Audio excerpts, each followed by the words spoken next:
जी अस्सलाम वालेकुम। कैफे आज के लेक्चर का आगाज करते हैं। लेक्चर नंबर है हमारा 92। आज के लेक्चर में हम प्रीवियस रिप्रेजेंटेशन का टॉपिक किया था, उसके कुछ क्वेश्चंस थे वो डिस्कस करेंगे। फिर इसके बाद हम रिप्रेजेंटेशन के रिमेनिंग कंसेप्ट्स आज के लेक्चर में स्टडी करेंगे। और आज के लेक्चर में उम्मीद है कि रिप्रेजेंटेशन वाला कंसेप्ट कंप्लीट हो जाएगा। चैप्टर कंप्लीट नहीं होगा लेकिन रिप्रेजेंटेशन के कंसेप्ट हम डिस्कस कर लेंगे। अगर आप रीडिंग करके आए हैं लर्निंग ऑब्जेक्टिव 2 की और रिप्रेजेंटेशन लेटर जो मैंने आपसे कहा था तब, ठीक है, वरना आपको हो सकता है थोड़ी प्रॉब्लम, लेकिन फिर भी मैं कोशिश करूंगा जो स्टूडेंट नहीं पढ़ के आए तो क्लास में उसको भी डिस्कस कर ले, मैं क्लास में भी पढ़ा दूं ताकि कोई स्टूडेंट नहीं पढ़ के आया उसके भी वो कमी पूरी हो जाए। कोई क्वेश्चन पूछना चाहते हो कल के लेक्चर में से? कल हमने बेसिक कंसेप्ट या बेसिक थीम रिप्रेजेंटेशन लेटर का डिस्कस किया था। ये अनक्लियर होना जरूरी है। एडवांस कंसेप्ट्स तो समझ आ जाते हैं अगर बेसिक कंसेप्ट्स क्लियर हो तो। इसमें कोई प्रॉब्लम है तो पूछ लीजिए। शाबाश, बिल्कुल। इनका क्वेश्चन बड़ा अच्छा। एंगेजमेंट लेटर में तो सर मैनेजमेंट की रिस्पांसिबिलिटी लिखते हैं, बल्कि इससे भी अगली बात करता हूं, ऑडिट रिपोर्ट में भी तो मैनेजमेंट की रिस्पांसिबिलिटी लिखते हैं, तो रिप्रेजेंटेशन लेटर में रिस्पांसिबिलिटी लिखने का क्या? देखिए स्टेप नंबर 1, एंगेजमेंट लेटर में रिस्पांसिबिलिटीज लिखी जाती हैं मैनेजमेंट को ये बताने के लिए उसने क्या करना है। क्या करना है भाई? आपने असाइनमेंट करनी है, ये एंगेजमेंट लेटर। अगले दिन आके ऑडिट के एंड पे ऑडिटर पूछेगा सर बताइए रिस्पांसिबिलिटी का क्या हुआ। अब मैनेजमेंट रिप्रेजेंटेशन लेटर में क्या कहेगी? हमने वो रिस्पांसिबिलिटी पूरी कर दी है। अगर आप ये इसके अल्फाज देखें ना रिप्रेजेंटेशन लेटर के शुरू के, तो ऐसे we have done this, we have disclose this, we have counted, इस तरह के अल्फाज। यानी इसमें मैनेजमेंट कह रही है हमने वो काम कर दिया है। रिस्पांस एंगेजमेंट लेटर में क्या था? आपने ये काम करना है। रिप्रेजेंटेशन लेटर में क्या कर लिया है। और ऑडिट रिपोर्ट में हम एक दूसरे को नहीं, शेयर होल्डर्स को बता रहे होते हैं कि मैंने ये काम किया है, मैनेजमेंट ने ये काम किया है। ठीक है जी। तो रिस्पांसिबिलिटीज 2-3 जगह पे आ रही होती है लेकिन उसका पर्सपेक्टिव डिफरेंट है। क्लियर जी? और कोई क्वेश्चन? और कोई क्वेश्चन नहीं? नहीं, ये लर्निंग ऑब्जेक्टिव ये वाला तो कहा ही नहीं था आपसे।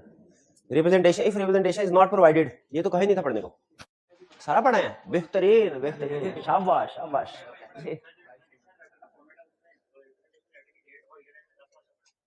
10 साल का फर्क है। ये टाइपिंग एरर होगा, मुझे बता दीजिएगा।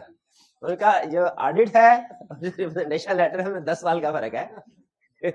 ये टाइपिंग एरर होगा। मुझे क्लास का कल को कोई और भी चीज थी, मैंने किसी स्टूडेंट से कहा था क्लास के बाद बताइएगा, वो नहीं बताया किसी ने मुझे। तो इस तरह की जो छोटी मोटी चीजें हैं ना, है तो वैसे बड़ी चीज 10 साल का फर्क थोड़ा है, बता दिया गया।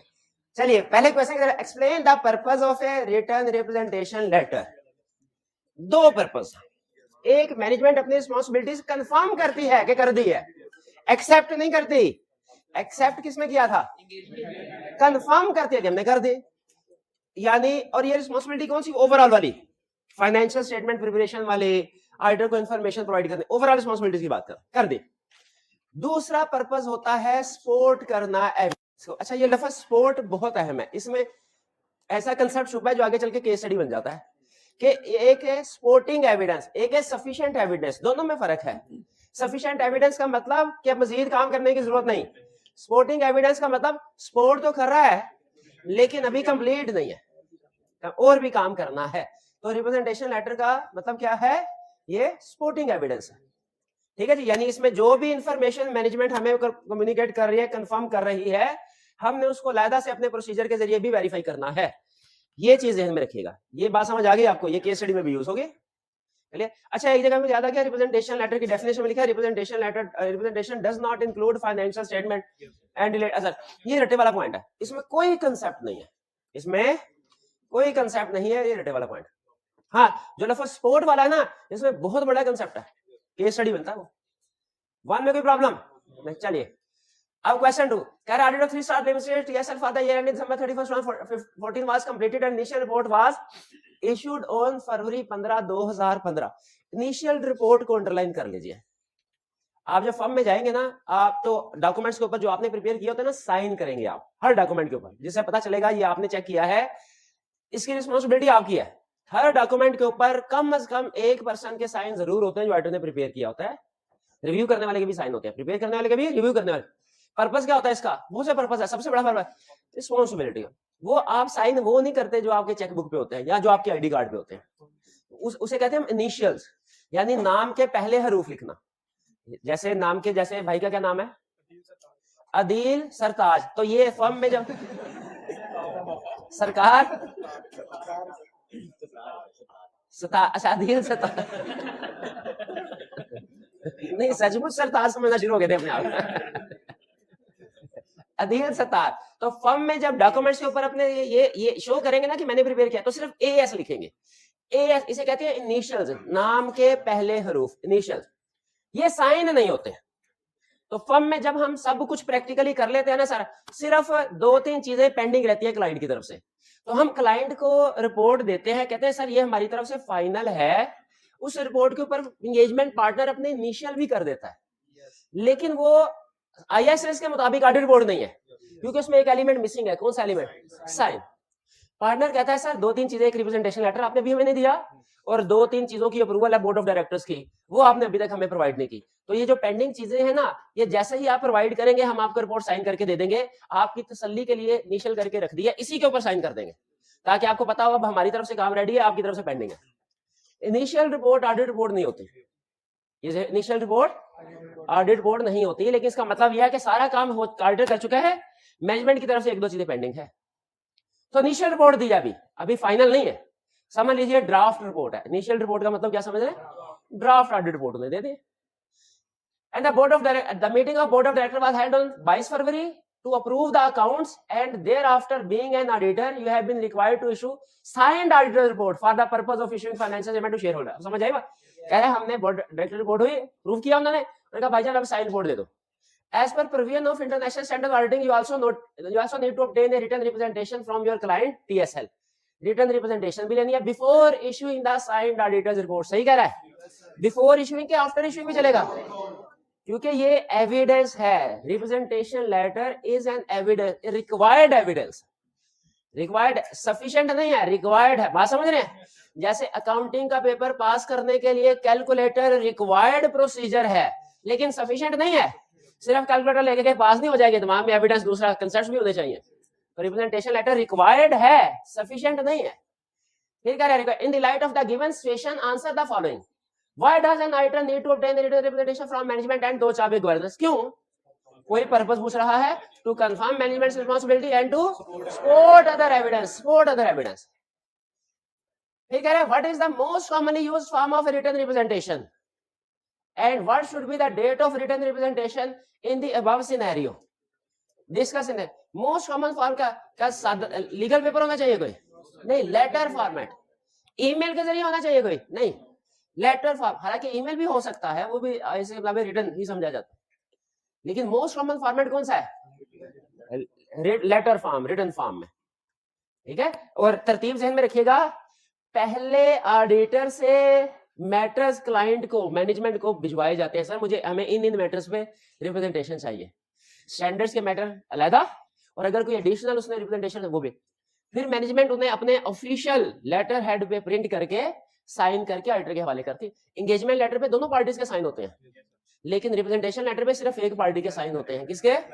मैनेजमेंट। और वो मैनेजमेंट जो responsible for preparation of financial statements है और नॉलेजेबल है, जैसे सीएफओ, सीईओ या इक्विवेलेंट पोजीशन। बात कुछ और नाम भी देते हैं, जैसे प्रेसिडेंट हमने जी। फिर what would be date of written representation in the above scenario? as near as possible to the date of auditor's report।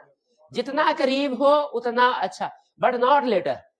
यानी as near as possible में ये कह रहा है कि जिस दिन ऑडिट रिपोर्ट है उसी दिन या उससे एक आधा दिन पहले, ज्यादा नहीं, क्योंकि अगर ज्यादा गैप आ जाए तो फिर हमें उस रिप्रेजेंटेशन को अपडेट करना पड़ता है। यानी ये देखना पड़ता है कि कहीं जो मैटर उसमें लिखे हुए हैं उनमें से कोई चेंज तो नहीं आ गया किसी किस्म का, तो अपडेट करना पड़ता, लेकिन बाद में नहीं हो सकता। क्लियर? प्रैक्टिकली मैंने बताया था, प्रैक्टिस क्या है, जिस दिन ऑडिट रिपोर्ट उसी दिन रिप्रेजेंटेशन लेटर लिया जाता है। उसके बगैर ऑडिट रिपोर्ट कभी आपने साइन करके नहीं देनी।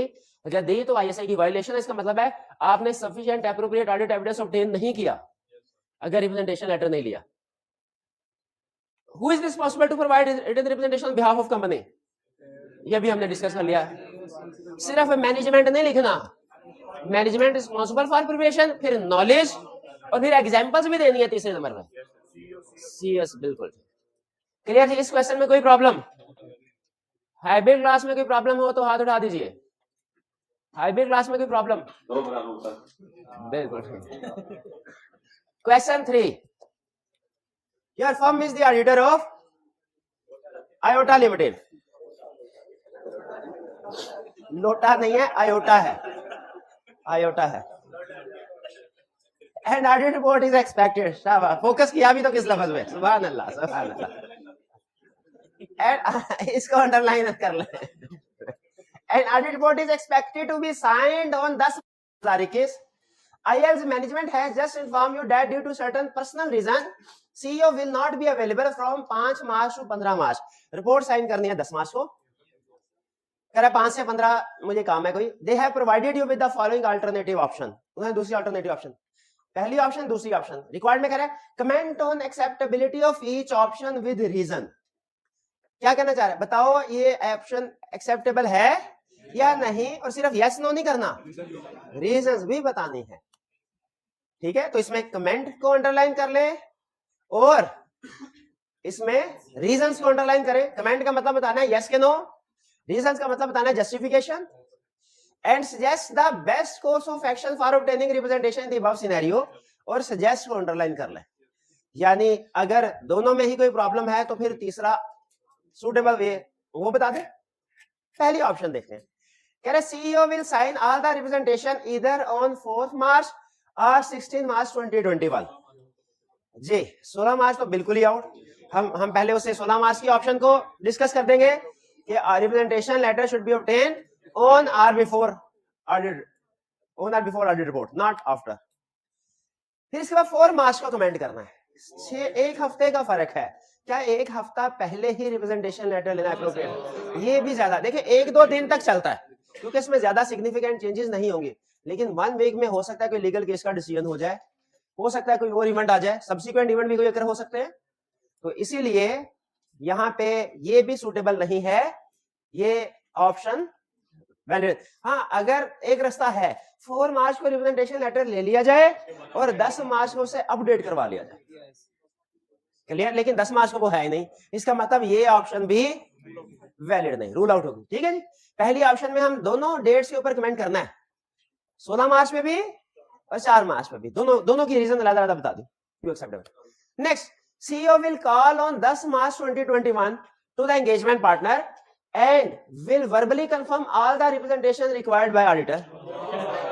इसके तो नाम में ही लफ्ज रिटर्न आ जाता है, ये तो हमेशा रिटर्न रिप्रेजेंटेशन है। जैसे कंफर्मेशन में रिटर्न लफ्ज आया था ना, वो भी हमेशा रिटर्न है, तो रिटर्न रिप्रेजेंटेशन भी हमेशा रिटर्न ही होगी। ये भी एक्सेप्टेबल नहीं है, तो फिर एक्सेप्टेबल क्या है? अब तीसरा रास्ता, एक्सेप्टेबल क्या है? पहले भाईजान अपनी डेट ठहर जाए, छुट्टियां एक्सटेंड कर, लेट कर लें, पोस्टपोन कर दें, 10 तारीख को चला जाए। अगर नहीं जा सकता 10 तारीख को, फिर रिपोर्ट की डेडलाइन को एक्सटेंड कर दें, वो भी नहीं कर सकता, तो जो मोस्ट प्रोबेबल और एक रीजनेबल सिचुएशन नजर आ रही, वो क्या? उसकी एब्सेंस में other persons who are responsible for preparation of financial statement and are knowledgeable, वो रिप्रेजेंटेशन दे दें, जिनमें सीएफओ, बिल्कुल डायरेक्टर भी कर सकते हैं, डायरेक्टर्स भी रिप्रेजेंटेशन लेटर को साइन कर सकते हैं। कुछ रिप्रेजेंटेशन इंफॉर्मेशन डायरेक्टर से रिलेटेड भी हो सकती है जी। हाँ जी बिल्कुल, नहीं सारे डायरेक्टर्स नहीं, सारे डायरेक्टर का साइन करना जरूरी नहीं है, कोई 1 या 2 डायरेक्टर्स भी अगर साइन कर दें तो वो ऑन बिहाफ ऑफ बोर्ड ही समझा जाएगा।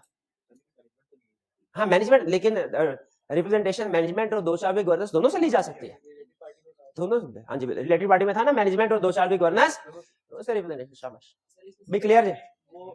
सॉल्यूशन है कि हम डिस्क्लेमर ऑफ ओपिनियन या फिर क्या disclaimer of opinion practicable solution है? नहीं, ये तो हमारा लास्ट कोर्स ऑफ एक्शन होगा ना। जैसे अगर हमें वो लिखना चाहे, एक लाइन सिर्फ लिख सकते हैं कि अगर हमारे इन ऑप्शंस में से कोई भी एक्सेप्टेबल नहीं है क्लाइंट के लिए, तो फिर चूंकि हमें एविडेंस रिप्रेजेंटेशन लेटर नहीं मिला एविडेंस, तो डिस्क्लेमर ऑफ ओपिनियन दिया जाए। ये बिल्कुल ऐसे ही है, डिस्क्लेमर ऑफ ओपिनियन यहाँ पे एक ऑप्शन के तौर पे लिखना, जैसा कोड ऑफ एथिक्स में हम सेफगार्ड बताते थे, तो उसमें बात जगहों पे आता था विड्रॉ फ्रॉम एंगेजमेंट, तो वो नॉर्मली हमने नहीं, आप देखें वो किसी किसी एक्सट्रीम किस्म की सिचुएशन में विड्रॉल की ऑप्शन है, हर सिचुएशन में वो विड्रॉल की ऑप्शन डिस्कस नहीं करता। ठीक है, तो ये जो एक्शन है विड्रॉ या डिस्क्लेमर ऑफ ओपिनियन, ये कोर्स ऑफ एक्शन है, जरूर लिखेंगे, गलत नहीं है, लेकिन ये प्रैक्टिकेबल नहीं है। ठीक है, ये सिर्फ हम एक्सेप्शनल सिचुएशन में दिया करते हैं। क्लियर जी, कोई प्रॉब्लम? चलिए अब हम वो जो आपको पढ़ने के लिए कहा था, लेकिन हो सकता है कुछ स्टूडेंट ना पढ़ के आए हो, इसलिए representation one by one discuss करते हैं ताकि आपको पता।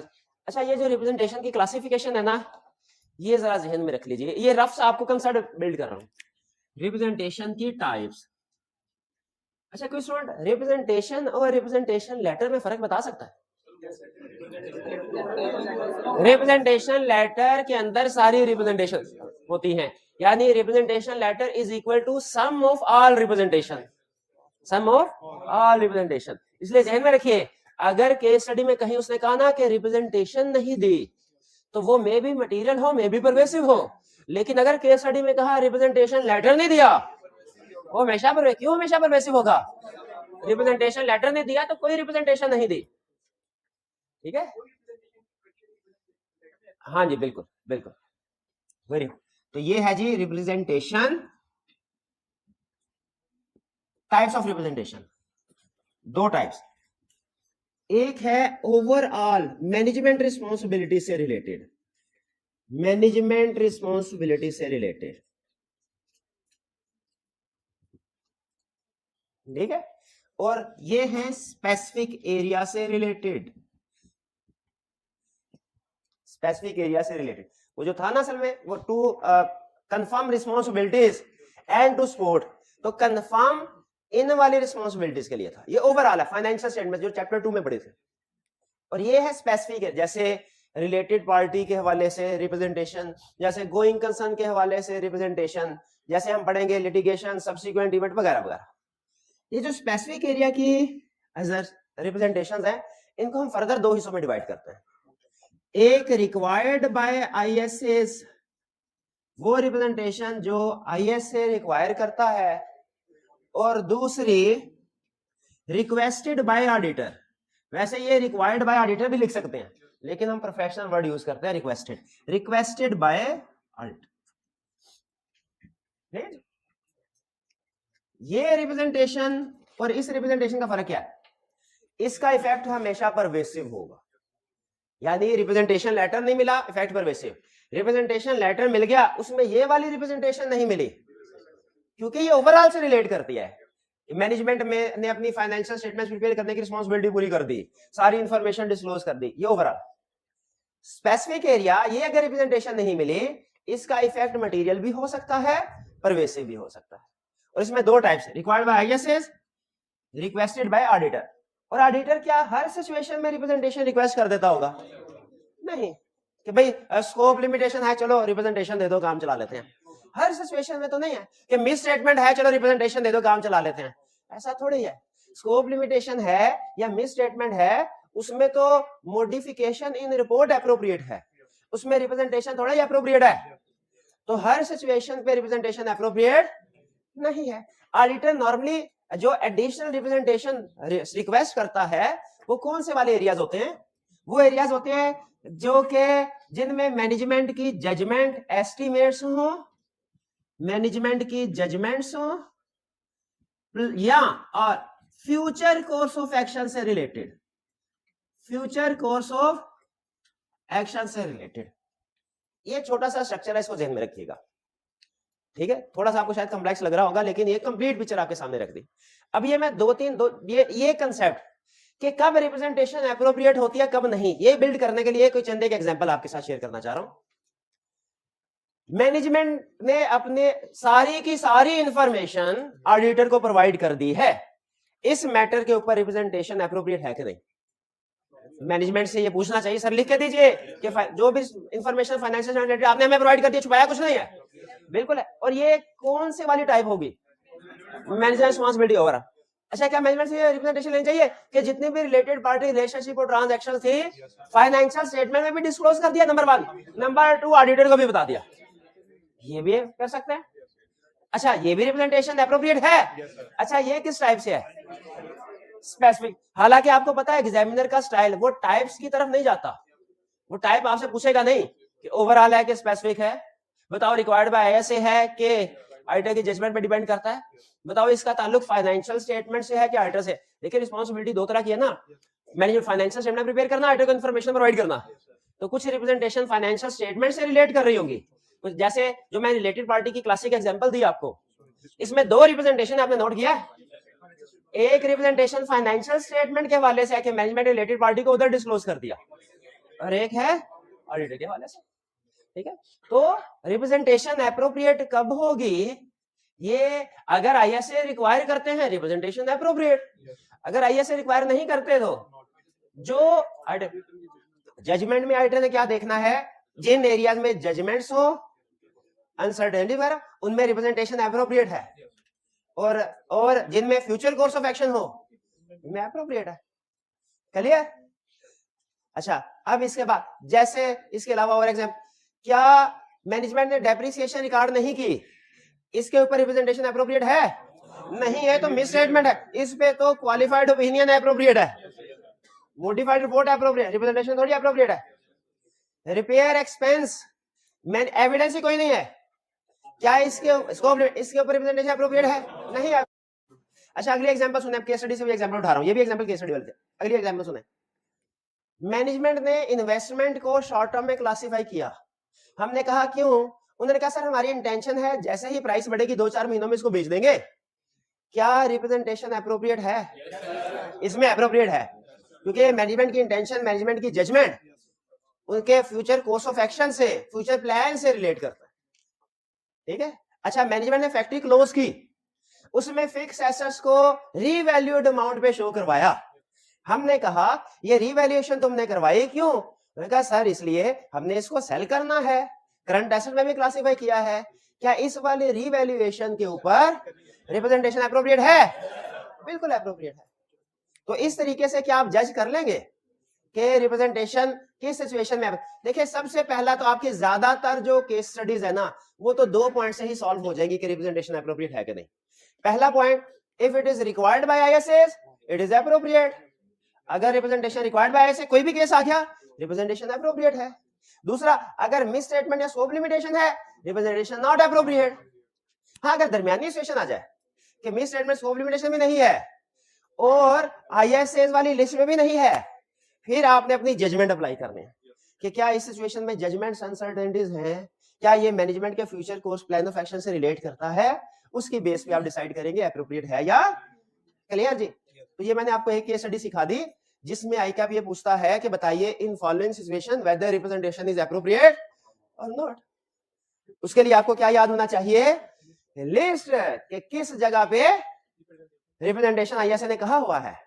अब जैसे ये लिस्ट आपके सामने, ये भी आपके काम आएगी, लेकिन इसमें सिर्फ ये हेडिंग केस स्टडी, बाकी पढ़ लीजिए ताकि आपको पता हो। याद क्या करना है, सिर्फ हेडिंग। रिप्रेजेंटेशन का ओवरऑल रिस्पांसिबिलिटीज पे रिप्रेजेंटेशन ऑब्टेन करनी चाहिए। ओवरऑल रिस्पांसिबिलिटी क्या मतलब है, whether management has fulfilled its overall responsibility for preparation of financial statement, यही तो है। जब हम ओवरऑल रिस्पांसिबिलिटी की बात करते हैं तो इससे रिलेटेड कोई स्पेसिफिक एरिया नहीं है। आपको ये चैप्टर 2 में बता दिया था कि कुछ रिस्पांसिबिलिटीज ओवरऑल है, कुछ एरिया स्पेसिफिक है ओवरऑल। अच्छा, इसके बाद फ्रॉड, क्या फ्रॉड के हवाले से, अच्छा इसमें ना आपके जो टॉपिक पढ़ चुके हैं ना आप, उनकी रिवीजन भी हल्की सी होती जाएगी। क्या आप सोचे कि क्या उस टॉपिक में मैंने ये कंसेप्ट पढ़ा था? फ्रॉड में क्या हमने पढ़ा था कि मैनेजमेंट एक्सेप्ट करे कि उसकी रिस्पांसिबिलिटी, मैनेजमेंट की रिस्पांसिबिलिटी है, इंटरनल कंट्रोल है, प्राइमरी रिस्पांसिबिलिटी मैनेजमेंट की है, और फिर they have disclosed their knowledge of fraud और any allegation of fraud to auditor. Fraud के हवाले से भी दो रिप्रेजेंटेशन, एक कि वो अपनी रिस्पांसिबिलिटी एक्सेप्ट करें कि फ्रॉड के हवाले से सर हम रिस्पांसिबल है, प्राइमरी रिस्पांसिबिलिटी हमारी है, और दूसरा वो आपको याद है प्रोसीजर में हम इंक्वायरी करते थे, उससे इंक्वायरी कर, अब वो प्रोसीजर पूछ लो आपसे फ्रॉड वाले, चलो ठीक है नहीं पूछते, आगे चलते। अच्छा, ये आईएसएस के नंबर लिखे हुए हैं, आईकैप ने आज तक आईएसए के नंबर के साथ क्वेश्चन नहीं पूछा, लेकिन ये सिर्फ इसलिए अगर आप कभी फ्री टाइम में या ये पेपर के बाद फारिग हो तो ये इससे क्या होगा, ये आपके कैफ को सीफैप के दरमियान में ट्रांजिशनल फेज है। अगर आपको ये नंबर याद आ रहा ना, फर्ज कीजिए नंबर, सिर्फ नंबर, तो आपका समझ लीजिए सीफैप की बेस डेवलप हो जाएगी। 50% सिलेबस सेम है, 50% सिलेबस सेम है, लेकिन एडवांस लेवल पे तो 50% नहीं है। तो ये नंबर जो है ना आपको ट्रांजिशनल फेज में बहुत हेल्प करेगा। अगर हो सके याद करें, नहीं तो कोई मसला नहीं है, कोई प्रॉब्लम नहीं है। हाँ, ये सिर्फ एक दफा पढ़ लेके इसका, लेकिन लाजमी नहीं। आईकैप ने आज तक कभी क्वेश्चन नहीं पूछा आपने, इतने पास पेपर किया, बता दें। एसीसीए वाले कभी कभी पूछते हैं, लेकिन उसमें भी नंबर इररिलेवेंट होता है, आपने नोट किया? आप नंबर को बिल्कुल इग्नोर करके रिक्वायरमेंट देखें ना, रिक्वायरमेंट समझ आ जाएगी। तो फर्स्ट कीजिए, पेपर में अगर कोई नंबर यूज कर भी लेता है तो ये भी अगली बात भी कंफर्म है क्या कि अगर आप उसको इग्नोर करके रिक्वायरमेंट को पढ़ेंगे आपको हर चीज समझ आ रही होगी लिखना क्या है। इसके बाद non compliance with laws and regulation, ये हमारे सिलेबस में नहीं है। इसमें हम मैनेजमेंट से पूछते हैं, सर आपने कोई लॉ की वायलेशन की है? लॉ की वायलेशन तो की है तो हमें बता दे। Management had disclose non compliance with laws and affected financial order, disclose करते हैं मैनेजमेंट, क्या कि नहीं? लेकिन आपको यह भी पता है कि ऑडिटर सिर्फ मैनेजमेंट की बात पे एतबार नहीं कर रहा होता, ठीक है? वो क्या कर रहा होता है? प्रोसीजर परफॉर्म कर रहा होता है। बिल्कुल। अच्छा, non compliance with laws and regulation हमारे सिलेबस में नहीं है, इसका छोटा भाई हमारे सिलेबस में है, non compliance with loan agreement, debt covenant. अगर non compliance with debt covenant हो, वो क्या होता है? मिस स्टेटमेंट, क्वालिटेटिवली मटेरियल, ठीक है, याद है ना? ये वो एग्जाम में केस स्टडी टेस्ट कर सकता है इसके। इससे मैनेजमेंट की इंटेग्रिटी पे डाउट क्रिएट होता है कि नहीं? हाँ, क्योंकि वो फाइनेंशियल स्टेटमेंट ओवरसेट करने के लिए वायलेशन थी। इसके बाद इमटेरियल मिस स्टेटमेंट, क्या मैनेजमेंट से रिप्रेजेंटेशन लेते हैं कि जितने भी मिस स्टेटमेंट इमटेरियल हैं? ये याद है कंसेप्ट? हाँ जी, ताकि कल को मैनेजमेंट हमारे खिलाफ केस ना कर दे।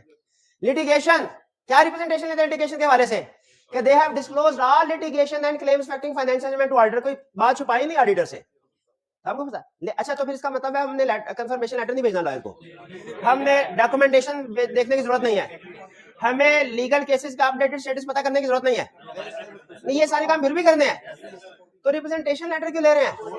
सपोर्ट करने के लिए, सपोर्टिंग एविडेंस, शाबाश, ठीक है?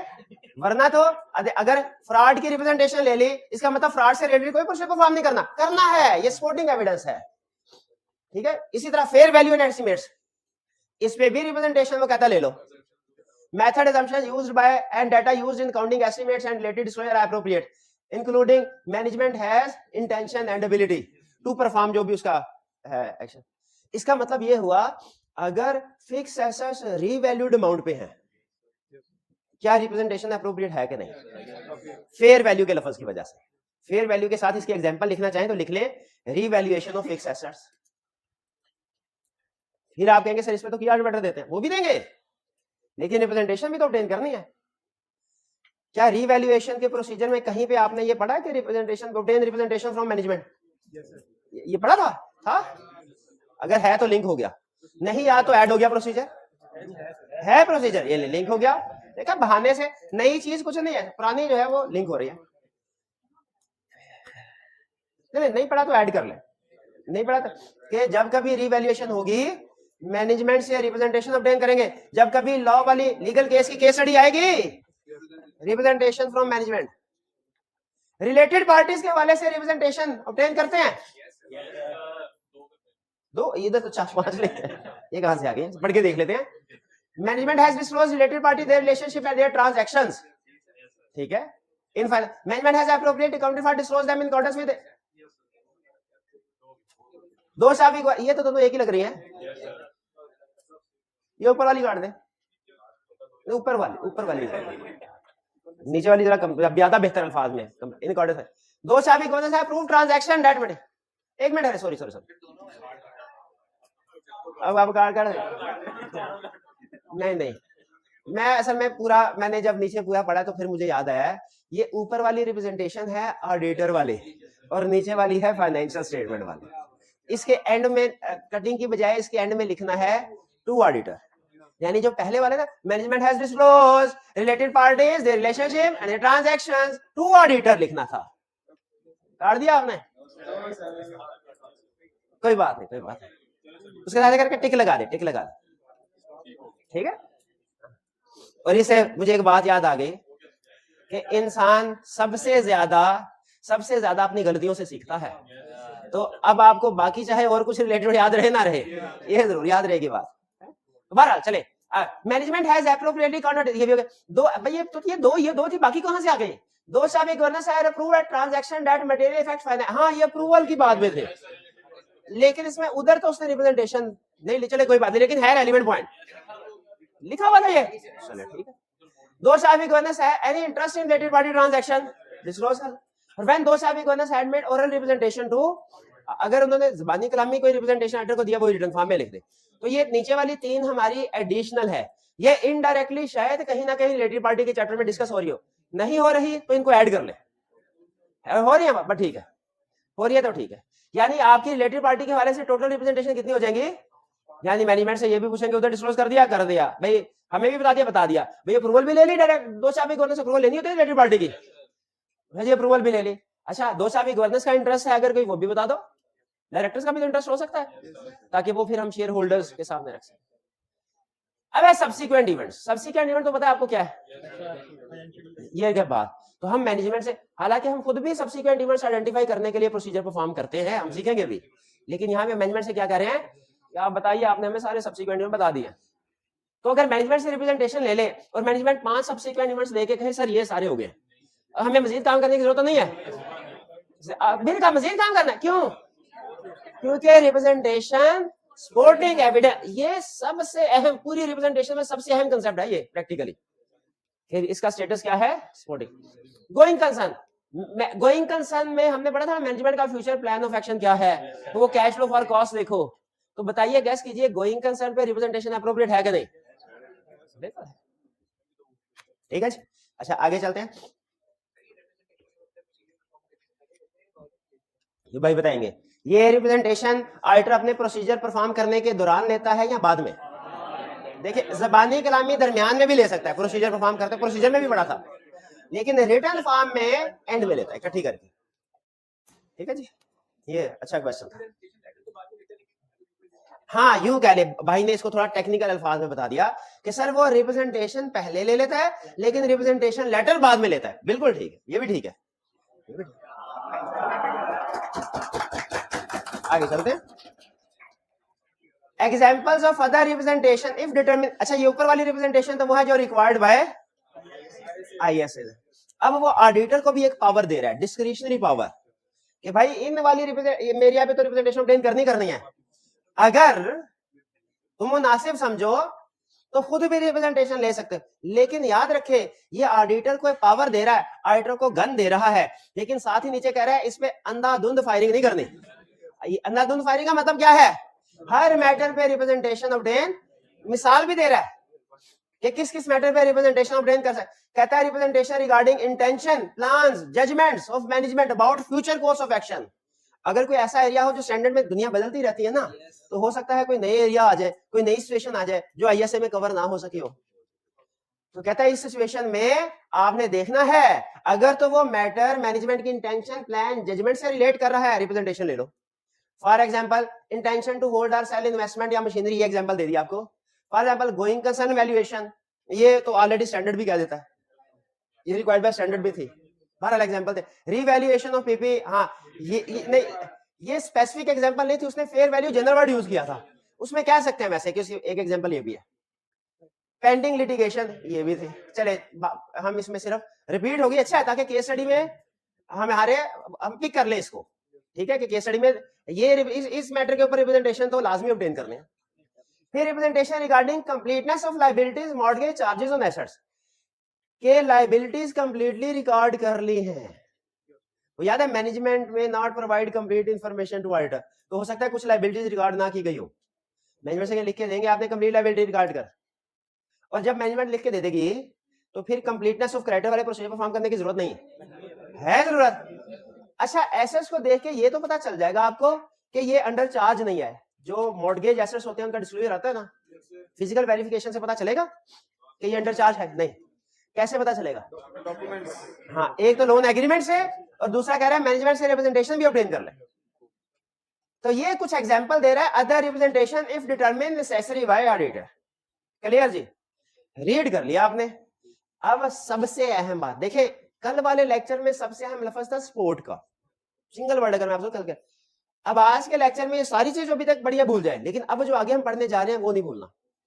ये इसमें की बेस पे केस स्टडी सॉल्व होनी है, एक सपोर्टिंग वाले लफ्ज की बेस पे केस स्टडी सॉल्व होनी है, और दूसरा इस रिटन रिप्रेजेंटेशन कब एप्रोप्रिएट है कब नहीं, रूल बता रहा है। कह रहा है written representation appropriate if it is required by ISAs or considered necessary by auditor. Considered necessary by auditor, considered necessary by auditor का ब्रैकेट में चाहे लिख ले, अंधाधुंध फायरिंग नहीं करनी। आपने लिखना, आपसे नहीं लिखा जाएगा ये, अंधाधुंध फायरिंग नहीं करनी। फिर रिटन रिप्रेजेंटेशन अप्रोप्रिएट कब है? By ISA when determined necessary by auditor. और कब अप्रोप्रिएट नहीं है? जब मटेरियल मिसस्टेटमेंट हो या स्कोप, मटेरियल इमटेरियल पे लेते हैं, ये ध्यान में रखिएगा, जब मटेरियल मिसस्टेटमेंट हो या स्कोप लिमिटेशन हो। क्यों भला? क्योंकि मटेरियल मिसस्टेटमेंट या स्कोप लिमिटेशन के केस में हाँ मॉडिफाइड रिपोर्ट अप्रोप्रिएट है, रिटन रिप्रेजेंटेशन थोड़ा ही अप्रोप्रिएट है। मैनेजमेंट आखिरी कोशिश करती है सर रिटन रिप्रेजेंटेशन लेके मामला दफा दफा करे, ये सब कुछ ठीक है छोड़ दे, तो ऐसे ही छोड़ दे, हमारा एविडेंस कर मिसस्टेटमेंट है, ये एविडेंस है ही नहीं, रिटन रिप्रेजेंटेशन ये बेस पे नहीं कर सकते क्लेम। फिर ये बात बता रहा है, ये तीसरा पॉइंट इतना ज्यादा अहम नहीं है लेकिन effect of representation about management responsibility is always pervasive. जो मैनेजमेंट की रिस्पांसिबिलिटीज वाले है ना वो परवेसिव ही होगी वो वाली रिप्रेजेंटेशन। और effect of other representation may be material, यानी अगर आपसे क्वेश्चन केस स्टडी में कहता है, अब यहाँ पे आप मार खा सकते हैं, केस स्टडी में कहता है रिप्रेजेंटेशन लेटर नॉट प्रोवाइडेड, हमेशा परवेसिव। अगर कहेगा रिप्रेजेंटेशन नॉट प्रोवाइडेड, हम कहेंगे if it this relates to responsibilities pervasive, if relates to specific areas it may be material, may be pervasive। Clear जी? अच्छा नेक्स्ट ये क्वेश्चन ये आपने घर से करने हैं। फिर लर्निंग ऑब्जेक्ट नहीं, घर से करेंगे आप, होम असाइनमेंट में है वो क्वेश्चन जो आगे जी। नहीं नहीं नहीं, कल कम पढ़ाया था ना, असाइनमेंट रिवाइज करके भेज दी थी ग्रुप में नहीं आप? नहीं असाइनमेंट में रिवाइज, असाइनमेंट ये क्वेश्चन नहीं था, क्या था? कल जो आपको व्हाट्सएप ग्रुप में नहीं क्लास में 6 भेजे थे, लेकिन वो कंसेप्ट पूरा नहीं हो सका था, वो मैंने क्योंकि मुझे पूरा यकीन था खुद से पढ़ के आप समझ नहीं पाएंगे। अच्छा कोई बात नहीं। ऑडिटर्स, अच्छा मैंने नहीं पढ़ाया, क्या आप खुद से बता सकते हैं अगर रिप्रेजेंटेशन लेटर ना प्रोवाइड किया जाए ऑडिटर का कोर्स ऑफ एक्शन क्या होगा? उसने कहा, अच्छा पहले तो उसने कहा representation letter is required to be obtain in all audits. दुनिया का कोई ऐसा ऑडिट नहीं है जिसमें रिप्रेजेंटेशन लेटर ना हो, ऑल को अंडरलाइन कर ले। ये ना कभी कहीं नॉट फॉर प्रॉफिट ऑर्गेनाइजेशन आप नहीं रहने दो, रिप्रेजेंटेशन लेटर की जरूरत हर ऑडिट पे। अच्छा रिप्रेजेंटेशन को 2 हिस्सों में डिवाइड कर रहा है, क्यों? इसमें कह रहा है जब मैनेजमेंट रिस्पांसिबिलिटी की रिप्रेजेंटेशन नहीं है तो हमेशा परवेसिव, और जब अदर है ये भी स्कोप लिमिटेशन है, ये भी स्कोप लिमिटेशन, इसका इफेक्ट परवेसिव, इसका इफेक्ट इफ मटेरियल और इफ परवेसिव। ठीक है। अच्छा मैनेजमेंट का रिप्रेजेंटेशन ना देना, अब ये अगेन वही आपका मसला आ जाएगा कि इफेक्ट ऑन रिपोर्ट पूछा है कि ऑडिटर कोर्स ऑफ एक्शन पूछा है केस स्टडी में। अगर उसने इफेक्ट ऑन रिपोर्ट पूछा है तो आपने स्कोप लिमिटेशन क्या दिया, इफ मटेरियल क्वालिफाइड। अगर कोर्स ऑफ एक्शन पूछा है तो फिर रिपोर्ट के साथ साथ रिस्क वगैरह भी रिवाइज होगा कि नहीं होगा? क्योंकि याद रखिए सिंपल कंसेप्ट लिंक कर दूं, अगर मैनेजमेंट रिप्रेजेंटेशन प्रोवाइड नहीं करती, स्कोप लिमिटेशन तो है, लेकिन स्कोप लिमिटेशन भी कैसी? बाय मैनेजमेंट वाली। स्कोप लिमिटेशन भी कैसी? तो स्कोप लिमिटेशन बाय मैनेजमेंट में क्या सिर्फ रिपोर्ट में इंपैक्ट आता है कि रिपोर्ट के अलावा भी? हाँ, हमारा रिस्क भी इंक्रीज होता है, इंटेग्रिटी पे भी डाउट्स क्रिएट होते हैं, एक्सट्रीम केस में विड्रॉ भी कर सकते हैं। ठीक है, तो मुझे बताइए कि कब ये रिस्क वाली विड्रॉल वाली बात करेंगे? जब क्वेश्चन में रिक्वायरमेंट होगी कोर्स ऑफ एक्शन, यानी अगर उसने इफेक्ट रिपोर्ट पूछा है तो सिर्फ इफेक्ट रिपोर्ट बताएंगे, अगर उसने एड्रेस कोर्स ऑफ एक्शन पूछा है तो इफेक्ट रिपोर्ट भी बताएंगे और बाकी चीजें भी बताएंगे। क्लियर जी? पक्का? तो आपको पता चल गया अगर मैनेजमेंट ने रिप्रेजेंटेशन लेटर नहीं दिया तो क्या करना है? क्या करना? स्कोप लिमिटेशन है बाय मैनेजमेंट, इफेक्ट परवेसिव है, लेटर नहीं दिया, डिस्क्लेमर ऑफ ओपिनियन सीधा। और अगर कहता है रिप्रेजेंटेशन नहीं दी तो ये भी स्कोप लिमिटेशन बाय मैनेजमेंट है, लेकिन इसमें देखना इफेक्ट मटेरियल के परवेसिव है। और वो डिस्कस करने के बाद ये चूंकि स्कोप लिमिटेशन बाय मैनेजमेंट है तो फिर रिस्क और रिलायबिलिटी की तरफ जाए। ये वही कंसेप्ट है पुराना। अगर मैं ये सारा कंसेप्ट कुछ भी जहां पे रिप्रेजेंटेशन लेटर है ना, उसकी बजाय मैं simple evidence not provided management लिख दूं तो ये आपका चैप्टर 4 का कंसेप्ट बन जाएगा। उसी कंसेप्ट को कॉपी पेस्ट करके मैंने स्कोप लिमिटेशन की जगह पे रिप्रेजेंटेशन लिखा है। बाकी ये वही चैप्टर 4 वाला कंसेप्ट है, scope limitation by management. Clear जी? इसमें कोई नई चीज? तो अभी तक के लेक्चर में मुझे बताइए हमने क्या सीखा? हमने सीखा रिप्रेजेंटेशन लेटर, रिप्रेजेंटेशन किन, कल सीखा था रिप्रेजेंटेशन का की हैसियत सपोर्टिंग एविडेंस की है। आज हमने पहले ये सीखा किन सिचुएशन में रिप्रेजेंटेशन एप्रोप्रिएट है, किन में नहीं है, मेन कंसेप्ट ये। और फिर हमने ये सीखा अगर रिप्रेजेंटेशन मैनेजमेंट एप्रोप्रिएट है लेकिन मैनेजमेंट प्रोवाइड नहीं करती फिर क्या करना है, ये समझ रहे हैं? अभी तक रिप्रेजेंटेशन में हमने काम की चीजें 3 ही बड़ी सीखी हैं, बाकी कंसेप्ट आगे एक्सप्लेनेशन है। पहला, रिप्रेजेंटेशन का हैसियत सपोर्टिंग एविडेंस की है, सफिशिएंट एप्रोप्रिएट नहीं है। दूसरा कि कब रिप्रेजेंटेशन एप्रोप्रिएट है कब नहीं, हमने सीखा जब रिक्वायर्ड बाय आईएसएस है या व्हेन कंसीडर्ड बाय नेसेसरी तो एप्रोप्रिएट है, वरना नहीं।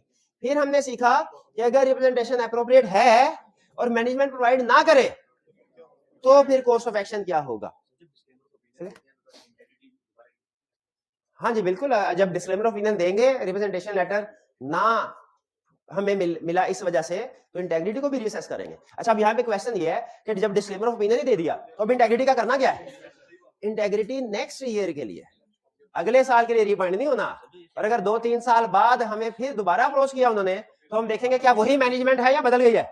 अगर तो वही मैनेजमेंट सके ना भाईजान सॉरी अभी नहीं। हाँ जी, अच्छा हाँ जी, ये वाला पॉइंट जो है ना, ये इंटेग्रिटी ये ऊपर भी आएगा, बिल्कुल आएगा, इंटेग्रिटी वाला पॉइंट ऊपर भी आएगा। क्लियर जी? अब आगे चलते हैं। अब है रिलायबिलिटी ऑफ एविडेंस। अच्छा, ये रिलायबिलिटी वाली बात नहीं कर रहे, नहीं फॉर्मेट वही चीजें हैं, फॉर्मेट दोबारा नहीं पढ़ा रहा, दोबारा पढ़ ले, चले रिवाइज हो जाएगा, खुला टाइम है हमारे पास। इसमें आप नोट, अच्छा वो भाई वो बता देना मुझे 10 साल का फर्क। अच्छा 2 साल, ठीक है। लेटर हेड देखे कंपनी का, ठीक है। एग्जाम में भी आपका रिप्रेजेंटेशन लेटर का फॉर्मेट इसलिए रखा है आपके सामने बुक में कि एग्जाम में हो सकता है आपको कोई रिप्रेजेंटेशन लेटर देके कि इसमें से गलतियां निकालो, तो आपने देखना है कहीं कोई रिक्वायर्ड रिप्रेजेंटेशन मिसिंग तो नहीं है, ठीक है, या इसमें जो रिप्रेजेंटेशन आनी चाहिए वो सही तरीके से आई है कि नहीं, ठीक है। वो दो एरर या मिशन, 2 तरह की मिस्टेक्स होती है ना, या तो वो कोई ना कोई रिप्रेजेंटेशन मिस करवा देगा या कोई रिप्रेजेंटेशन लिखी होगी उसको घुमाएगा, ठीक है। अच्छा ये देखिए, नोट करें, क्लाइंट का लेटर हेड है, डेट आनी चाहिए, डेट अगर नहीं है, अगर उसने क्वेश्चन में आपको फॉर्मेट दे दिया डेट नहीं है तो ये भी एरर है। और डेट कौन सी होनी चाहिए, एक और भी प्रॉब्लम है, नहीं वो ठीक है, डेट रिपोर्ट वाली होनी चाहिए या उससे एक आधा दिन पहले। ये फर्म का नाम, address, dear sir this provided in connection with your audit of financial statement ABC company for the year ended, ये इंट्रोडक्टरी लाइन है, for expressing opinion whether financial statement are presented fairly, introductory line according with IFRS, ठीक है। We confirm that to the best of our knowledge and belief, having made such inquiries as we considered necessary for the purpose of appropriately informing our, वो कह रहा है कि आपको ये representation letter देने से पहले ना हमने अपने to the best of knowledge and belief inquiries वगैरह कर ली है और हम मुतमिन है कि हम जो आपको बता रहे हैं वो ठीक है।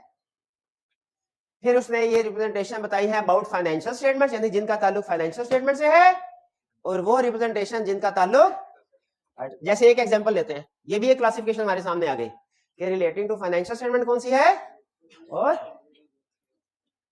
रिलेटेड पार्टी में 2 रिप्रेजेंटेशन थी ना, देखिए आ रही है, एक 3 related party relationship transaction have been appropriate company for disclosing in accordance with requirements of applicable financial reporting framework. ये किससे रिलेट कर रही थी, सही कैटेगरी में है।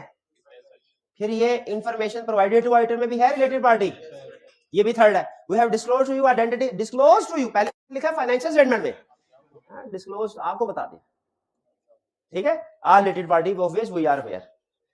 मैनेजमेंट की ओवरऑल रिस्पांसिबिलिटी देखिए यही है कि management has full responsibility for preparation of financial statement according with applicable financial reporting framework provided with all relevant information and all transactions included. ये ओवरऑल रिस्पांसिबिलिटी क्या है, वही चीजें रिपीट हो रही हैं। अच्छा ये कहां पे पढ़ी आपने, क्या ये सेकंड वाली पढ़ी है, significant assumption and counting estimates are reasonable, ये टिक करें, देखें है उधर लिस्ट में है, टिक करते जाए, चले पढ़ ही रहे हैं साथ साथ टिक करते जाए। रिस्पांसिबिलिटी वाली हो गई, आपने देखना कौन सी मिसिंग है अगर कोई है। सिग्निफिकेंट असम्पशन एस्टिमेट ये आ गया, फेयर वैल्यू एंड एस्टिमेट्स। अच्छा, एक क्वेश्चन उसने कहा था डेप्रिसिएशन के ऊपर, क्लाइंट ने डेप्रिसिएशन रिकॉर्ड की है, इसमें रिप्रेजेंटेशन देनी चाहिए कि नहीं?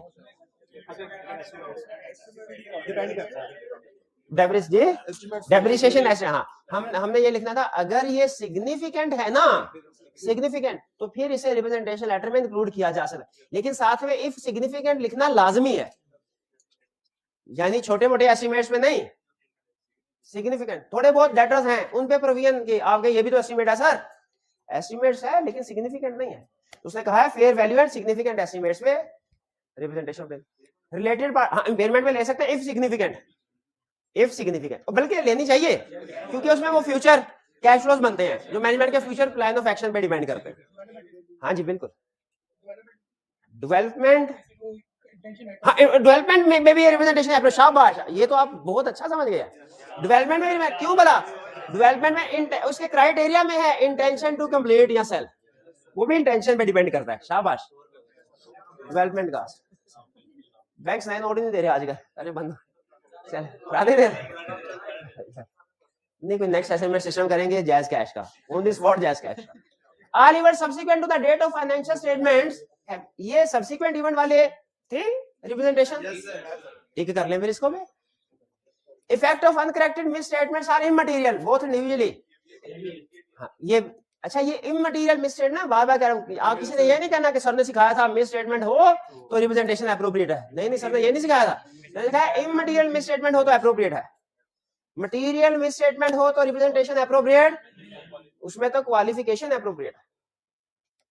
फिर representation about information provided to auditor, we have disclosed to you the result of assessment of risk of fraud, risk of fraud के ऊपर रिप्रेजेंटेशन एप्रोप्रिएट है, देखिए लिस्ट में था, लगाए टिक, इसको भी उधर भी लगा दे, इधर we have disclosed to you all information, ये दोनों आ गए, रिस्क फ्रॉड से रिलेटेड दोनों इंफॉर्मेशन आ गई, यानी मैनेजमेंट ऑडिटर को रिस्क ऑफ फ्रॉड भी बताती है और अगर कोई फ्रॉड सामने आया हो वो भी बताती है। वी हैव डिस्क्लोज्ड टू, ये रिलेटेड पार्टी तो कर लिया होगा, we have disclosed to all non compliance with laws and, वो भी कौन सी वाली नहीं है, लिटिगेशन और गोइंग कंसर्न, लिटिगेशन तो हाँ और गोइंग कंसर्न, ठीक है, ये भी होनी चाहिए, तो ये आपने एक एरर आइडेंटिफाई की, ये मिसिंग है, फिर एक आपने डेट का एरर, दो एरर आपने इसमें आइडेंटिफाई कर दी है, शाबाश शाबाश। अच्छा, लिटिगेशन कोई है ही नहीं तो फिर भी हम ये लिख सकते हैं कि मैं डिस्क्लोज रिप्रेजेंटेशन देके कोई लिटिगेशन नहीं है, जैसे अगर मैनेजमेंट कहे कि सर हमारी कोई रिलेटेड पार्टी नहीं है तो उसे अपने प्रोसीजर भी परफॉर्म करेंगे, उससे रिप्रेजेंटेशन के अब ये लिख के दो कि कोई रिलेटेड पार्टी नहीं। अच्छा, साइन सही लोग कर रहे हैं, साइन भी तो देख लें, ये ना अकाउंट्स ऑफिसर कर रहा हो, ये ना हो head of internal audit department कर रहा हो, अगर इंटरनल ऑडिट डिपार्टमेंट साइन कर रहा है तो ठीक है क्या? नहीं। अच्छा, अब दो कंसेप्ट्स हैं, एक छोटा सा कंसेप्ट है जो आई कैप ने कभी टेस्ट नहीं किया, बुक में है, और एक है बहुत ही अहम केस स्टडी का कंसेप्ट, बताने दोनों है, पहले कौन सा बताऊं? बहुत ही अहम बता दो, ठीक है, इसको फिर फिलहाल आप एंडिंग कर दें।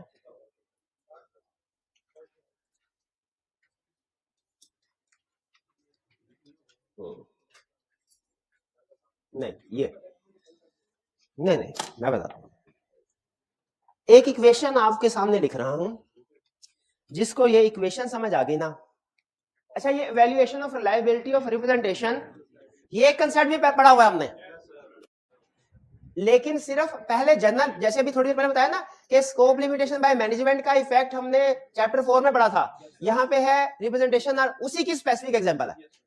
उसी तरह कंसेप्ट कि जब एविडेंस इनकंसिस्टेंट हो तो रिलायबिलिटी डाउटफुल हो जाती है, ये और आइटर ने फर्दर प्रोसीजर परफॉर्म करके रिजॉल्व करना होता है, ये कंसेप्ट हमने पढ़ा है। इस कंसेप्ट की एक एग्जांपल है कि एविडेंस कब रिलायबिलिटी डाउटफुल होती है, वो रिप्रेजेंटेशन जब एक एविडेंस कुछ और हो और रिटन रिप्रेजेंटेशन कुछ और कहे, ये स्पेसिफिक एग्जांपल है उस कंसेप्ट की। तो सिखा क्या रहा है, evaluation of reliability of representation के कौन कौन सी सिचुएशन है जिन पे रिप्रेजेंटेशन की रिलायबिलिटी जिसमें डाउट क्रिएट हो जाता है, यानी रिप्रेजेंटेशन रिलायबल नहीं रहेगी। आप कहेंगे पता नहीं मैनेजमेंट ठीक बात कर रही है कि नहीं कर रही, यानी देखिए एक तो है ना, मैनेजमेंट ने दो कंसेप्ट है, मैनेजमेंट ने रिप्रेजेंटेशन दे दी, रिप्रेजेंटेशन नहीं दी तो क्या करना है वो सीख लिया, अब मैनेजमेंट ने रिप्रेजेंटेशन ऑब्टेन कर दे दी, ठीक है, क्या हमने अदर एविडेंस ऑब्टेन करना है? अब यहां पे देखें कहानी में ट्विस्ट आया। एक ट्विस्ट था रिप्रेजेंटेशन नॉट प्रोवाइडेड, अब है रिप्रेजेंटेशन प्रोवाइडेड, लेकिन जब हमने अदर एविडेंस ऑब्टेन किया ना, दोनों में इनकंसिस्टेंसी आ गई। ये आपने पढ़ा हुआ, क्या करना है, क्या करना है? फर्दर प्रोसीजर परफॉर्म करना है। अगर रिजॉल्व हो जाए तो ठीक, अगर रिजॉल्व ना हो, रिजॉल्व होने का मतलब क्या है, पता चल जाए मैनेजमेंट ठीक कर रही थी, वो जो दूसरा एक्सटर्नल एविडेंस उसमें ठीक नहीं था। रिजॉल्व नहीं हुआ का मतलब क्या है, मैनेजमेंट गलत कह रही है, तो हमारे डाउट्स क्रिएट होते हैं। ये जनरल कंसेप्ट है। ये क्या है? General concept. पहले बता रहे हैं आपको दो एग्जांपल, कब रिप्रेजेंटेशन की रिलायबिलिटी पे डाउट्स क्रिएट होंगे। स्टेप 1, जब मैनेजमेंट कॉम्पिटेंसी, देखें अगर मैनेजमेंट झूठी है, उसके मुंह से जो अल्फाज निकलेंगे वो रिलायबल नहीं, डाउट्स क्रिएट होंगे। ठीक है, मैनेजमेंट लैक्स कॉम्पिटेंस और इंटेग्रिटी। दूसरा, जब रिप्रेजेंटेशन दे मैनेजमेंट ने, लेकिन वो किसी दूसरे एविडेंस के साथ इनकंसिस्टेंट है। क्लियर? ये दो सिचुएशन है जिनमें रिप्रेजेंटेशन की रिलायबिलिटी पे डाउट। इस सूरत में हमें क्या करना चाहिए? आगे जनरल कंसेप्ट है, उसने हेडिंग्स दो दी हैं, लेकिन दोनों में आप देखेंगे कोर्स ऑफ एक्शन एक जैसा ही है तकरीबन। क्या? फर्दर प्रोसीजर परफॉर्म करो, और अगर इशू फिर भी रिजॉल्व ना हो तो उसका मतलब मैनेजमेंट सही नहीं है, इंटेग्रिटी डाउटफुल हो गई, अनरिलायबल हो गई, अनरिलायबल हो गई। डाउटफुल होने में और अनरिलायबल होने में फर्क है ना। अनरिलायबल फाइनल स्टेज है डाउट की। जब डाउट्स, ये देखें बता क्या रहा है, डाउट्स कब होंगे? डाउट्स होंगे तो क्या करना है, और अगर डाउट्स क्लियर नहीं होते, अनरिलायबल है तो क्या करना है। ये समझ लो, उसने हमें 3 स्टेप्स में कंसेप्ट बता दिया। ठीक, इसमें वो जनरल बातें हैं इसलिए मैं इनको नहीं डिस्कस कर, कई दफा पढ़ी हुई है। रिलायबिलिटी पढ़ ले। अगर मैनेजमेंट में कॉम्पिटेंस इंटेग्रिटी नहीं है, ऑर्डर कहेगा अच्छा रिप्रेजेंटेशन डाउटफुल है, और सिर्फ ये वाला केस डाउटफुल नहीं है, तुम्हारी मैनेजमेंट एक झूठ बोला, दूसरे झूठ भी बोल सकते हैं, हमारा दूसरा एविडेंस पे भी रिलायबिलिटी कम हो जाएगी, और रिस्क ऑफ मैनेजमेंट भी सिर्फ हाई आइटर एक्सट्रीम केस में विड्रॉ कर सकता है। सिंपल। ठीक है, यानी साबित हो गया मैनेजमेंट ने कोई झूठ बोला है हमसे, तो उसकी सिर्फ वही रिप्रेजेंटेशन पे डाउट क्रिएट हुआ कि जो इन जनरल उसने बाकी एरिया में रिप्रेजेंटेशन दी होगी, उसमें भी डाउट। यही कह रहा है एक्सट्रीम केस में विड्रॉ कर ले पहले में। दूसरे में कह रहा है मैनेजमेंट कंपिटेंट इंटेग्रिटी है, लेकिन फर्ज कीजिए इनिशियल हमारी सेशन है, ठीक है मैनेजमेंट, लेकिन फर्ज कीजिए कोई दूसरा एविडेंस हमें मिला जो इसके साथ इनकंसिस्टेंट है। मैनेजमेंट ने कहा कि इसको केस एग्जांपल ना बता दो, इस वाले की if written representation is inconsistent, ये समझ आ गया ना, इसकी केस स्टडी है। अब देखिए आज का तीसरा सबसे अहम कंसेप्ट बताने जा रहा हूं। 3 आज का यही कल था, फिर से एक अहम है स्पोर्टिंग वाला, दूसरा था रिप्रेजेंटेशन एप्रोप्रिएट है कि नहीं, और तीसरा आइटम्स रिप्रेजेंटेशन नॉट प्रोवाइडेड। अब आपको बताने जा रहा हूं 4, और ये प्रोबेबली सबसे आसान लेकिन सबसे अहम कंसेप्ट है। अगले 5 मिनट अगर आप पूरा फोकस होकर मुझे दे देंगे ना, कंसेप्ट नहीं बढ़ जाएगा। देखिए कुछ चीजें ऐसी होती है ना भी समझ आए ना, जैसे फर्ज कीजिए आप घर में बैठे हैं, आप ये भी मिलती जुलती चीजें रट्टा लगाए निकले, ये इतना अहम नहीं है। जो अहम है वो कंसेप्ट आपको मैं साथ साथ बता रहा हूं। अब जो कंसेप्ट बता रहा हूं ये इंतहाई अहम है, इससे आपको ये कंसेप्ट समझने में भी हेल्प मिलेगी। ये कंसेप्ट समझ, हमने ये पढ़ा representation alone is not sufficient appropriate, अकेली सफिशिएंट एप्रोप्रिएट नहीं, क्योंकि सपोर्टिंग है। तो फिर सवाल ये पैदा होता है सफिशिएंट एप्रोप्रिएट एविडेंस है क्या? इसका जवाब सुन ले। सफिशिएंट एप्रोप्रिएट पूरा फोकस हो गया अगले 5 minute. Sufficient appropriate audit evidence is equal to written representation, तो है ही,